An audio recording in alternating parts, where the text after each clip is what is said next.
It's a personal journey that comes with many ups and downs.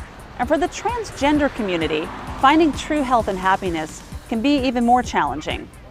But two doctors are making it their mission to create a positive path for their patients mindfully. I had a chance to find out more about the work they do and the people they serve. It's not uncommon to see them walking the halls together, and for good reason. Since its inception in 2016, the transgender medicine program at Middlesex Health is close to their hearts. And for Dr. Jeffrey Shelton and Dr. Angel Rubin, the mental well-being of their patients is priority number one. Because of the amount of stress that people who are transgender experience, because of the discrimination they experience, they do have a higher rate of mental illness, but it's not because of their gender identity. One of the major things we do here in behavioral health is we get people in the door. Mm-hmm. So people will reach out to us and say, you know, I'm in the process of coming out, or I'm just needing some sort of support. And I think that we're that first step to helping them, connecting them with resources, and just getting them support.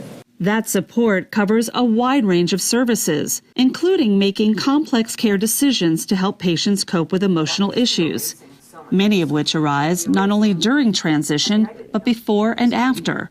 And the dedication of the doctors and their staff doesn't end there.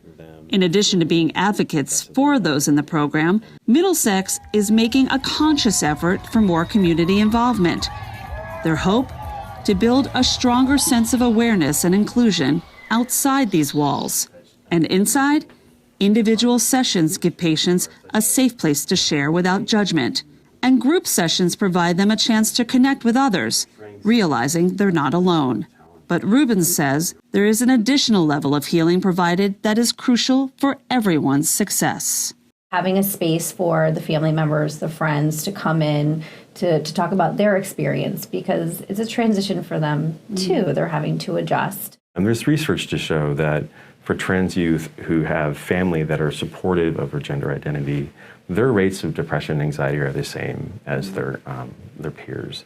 But for those that do not have that support, the rates of depression, anxiety, and suicide are much greater. According to the most recent study done by the National Center for Transgender Equality, the trans community has the highest risk demographic in the U.S. for suicide. The findings paint a troubling picture of the health of many people in this group. A staggering 39% of respondents experienced serious psychological distress in the month prior to completing the survey, compared with only 5% of the U.S. population. Among the starkest findings, 40% of respondents have attempted suicide in their lifetime, compared to 4.6%, making the suicide rate among the trans community nearly 9 times higher. It's just letting someone, believe that I see you, I hear you, I believe you, and my goal is to support you and not judge you or question who you are, but just validate who you are.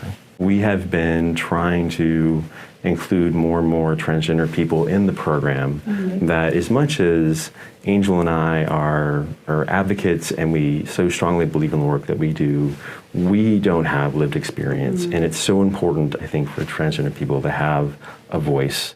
Mallory Spencer is one of those voices. After much curiosity, she entered the program in 2017.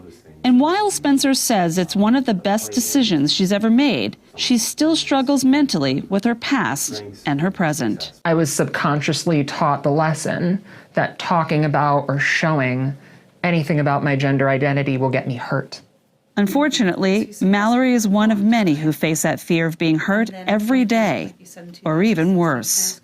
An advocacy study done by the Human Rights Campaign shows that 2017 was one of the deadliest documented years of fatal shootings and violent killings against transgender people, predominantly trans women. 2018 numbers were not much better, with a reported 26 deaths. And so far in 2019, while the number is lower, 19 violent deaths are still 19 too many. That recognizability of being trans puts a target on our backs. That kind of stress is something that I deal with that's helped through Dr. Shelton. Dr. Shelton and Dr. Rubin both agree that seeing patients go through the program is a privilege. But the journey, the true recovery process, that's empowering. Do you feel that you learn from your patients? Every day. It's my greatest training. People will say, what trainings have you gone to? I'll say, well, I've done this, this, and this, but I've sat in the room, and that is the greatest experience. If there's a take-home message, is that is our goal, is to witness who someone is, validate that, and walk with them. Right. Yeah. It was incredibly empowering. I was holding my head up higher. I was walking taller. I felt like the world is just my runway, and I was just ready to conquer it. The transgender medicine program at Middlesex Health serves more than 900 people in the state. To find out more about the program, visit their website at middlesexhealth.org. Coming up, he's making an offer you can't refuse. In a new book, a major figure in Connecticut's LGBTQ community shares more on a true Hollywood legend.